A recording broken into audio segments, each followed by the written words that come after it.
तो लगभग एक दशक के डेमोगॉर्गन, एगोर्स और 80 के दशक की यादों के बाद हॉकिंस का हमारा ये सफर आखिरकार खत्म हो गया है। जी हाँ, स्ट्रेंजर थिंग्स ने अपना आखिरी चैप्टर ऑफिशियली बंद कर दिया है।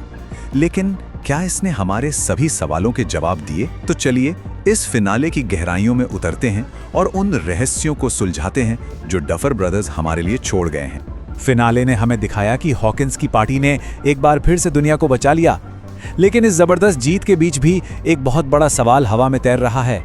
एक ऐसा सवाल जो शो की मेन हीरोइन 11 के इर्द गिर्द घूमता है। ठीक है, तो सबसे पहले बात करते हैं उस आखिरी लड़ाई की। आखिर हमारे हीरोज ने एक ऐसे विलन पर जीत कैसे हासिल की जो लगभग अजय लग रहा था। उनकी जीत का राज था एक कमाल का डिवाइड एंड कॉन्कर प्लान। एक तरफ थी टीम माइंड, जिसमें 11, काली और मैक्स थे जो सीधे वेक्ना के दिमाग में घुस गए, और दूसरी तरफ नैन्सी और स्टीव की टीम एबिस ने दरार को पार करके उसके असली शरीर पर हमला बोला। मतलब ये एक परफेक्टली कोऑर्डिनेटेड हमला था जिसमें D&D वाली स्ट्रैटेजी इस्तेमाल करके वेक्ना को पहले कमजोर किया गया और फिर जॉयस डायर्स के लिए स्टेज तैयार हुआ आखिरी निर्णायक वार करने का। और ये लाइन ये उस पल को पूरी तरह से बयां करती है। जॉयस का हर एक वार उस दर्द का बदला ले रहा था जो वेक्ना ने उसके परिवार को दिया था। ये सिर्फ एक विलन की हार नहीं थी, ये एक मां का बदला था।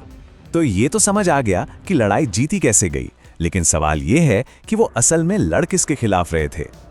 चलिए अब माइंड फ्लेयर और वेक्ना के बीच के उस असली और उलझे हुए रिश्ते से पर्दा उठाते हैं। देखिए, माइंड फ्लेयर कोई मामूली मॉन्स्टर नहीं है। ये एबिस नाम के डायमेंशन की एक बहुत पुरानी बिना शरीर वाली शक्ति है। हमारी दुनिया में असर डालने के लिए इसे हमेशा एक होस्ट, एक शरीर की जरूरत पड़ती है। और यहीं पे ये रिश्ता वाकई बहुत दिलचस्प हो जाता है। हेनरी क्रील यानी कि वेक्ना ये मानता था कि वो माइंड फ्लेयर का पार्टनर है, लेकिन सच्चाई शायद कुछ और ही थी। ऐसा लगता है कि माइंड फ्लेयर ने तो बस हेनरी के अंदर के अंधेरे का फायदा उठाया और उसे एक मोहरे की तरह इस्तेमाल किया। असल में कंट्रोल किसके हाथ में था, ये सवाल हमेशा एक बड़ी बहस का मुद्दा बना रहेगा। वेक्ना की कहानी की जड़ें बहुत गहरी हैं और ये सब शुरू हुआ 1943 में, जब एक मिलिट्री एक्सपेरिमेंट गलत हो गया। फिर कहानी पहुंचती है 1959 में, जहां एक सोवियत जासूस ने माइंड फ्लेयर के पार्टिकल्स चुराए और उसका सामना हुआ एक जवान हेनरी क्रील से। बस उसी एक मुलाकात ने सब कुछ बदल दिया। उन पार्टिकल्स के संपर्क में आते ही हेनरी को शक्तियां तो मिली, लेकिन वो हमेशा के लिए माइंड फ्लेयर से भी जुड़ गया और यहीं से उसके वेक्ना बनने के सफर की असली शुरुआत हुई। तो लड़ाई खत्म हो गई और कहानी 18 महीने आगे बढ़ जाती है। चलिए देखते हैं कि इस टाइम जंप के बाद हमारे सभी पसंदीदा किरदार आखिर कहाँ हैं। तो ऐसा लगता है कि लगभग सभी ने अपनी जिंदगी में नए चैप्टर शुरू कर दिए हैं। हॉपर और जॉयस आखिरकार शादी करने वाले हैं। जॉनथन और नैन्सी भले ही अलग अलग रास्तों पर हों, पर अपने सपनों के पीछे भाग रहे हैं। वहीं स्टीव को हॉकिंस में ही अपना मकसद मिल गया है। और सबसे अच्छी बात, विल, लुकस और मैक्स को आखिरकार कुछ सुकून मिलता हुआ दिख रहा है। शायद फिनाले का सबसे इमोशनल सीन यही था। उनका वो D&D का आखिरी गेम सिर्फ एक खेल नहीं था, ये उनके बचपन के खत्म होने का एक प्रतीक था। वो अपने एडवेंचर की मशाल अगली पीढ़ी यानी माइक की बहन होली को सौंप रहे थे। और अब आते हैं उस सबसे बड़े सवाल पर जिसने फैंस को पूरी तरह से बांट दिया है। वो सवाल जिसके बारे में हर कोई बात कर रहा है, 11 के साथ आखिर हुआ क्या? सवाल बहुत सीधा है, लेकिन इसके जवाब में बहुत कुछ छिपा है। क्या 11 सच में मर गई या वो अभी कहीं जिंदा है? फिनाले ने हमें दोनों ही थ्योरीज के लिए काफी दिलचस्प सुराग दिए हैं। देखिए, इस बहस में दोनों ही पक्ष बहुत मजबूत हैं।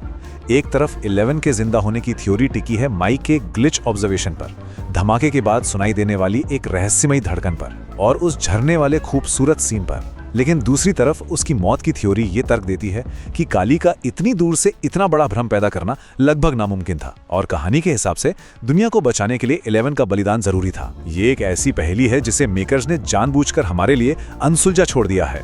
तो इतने बड़े शो का ये इतना बड़ा फिनाले, क्या ये उम्मीदों पर खरा उतरा? चलिए देखते हैं कि क्रिटिक्स का इस बारे में क्या सोचना था।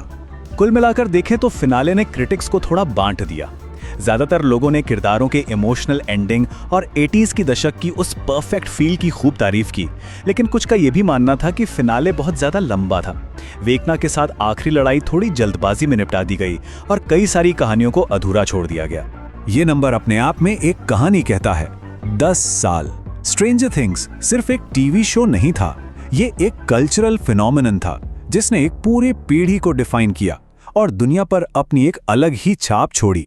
तो आखिर में जब सारी लड़ाइयां खत्म हो चुकी हैं, तो स्ट्रेंजर थिंग्स हमें क्या सिखाकर जाता है?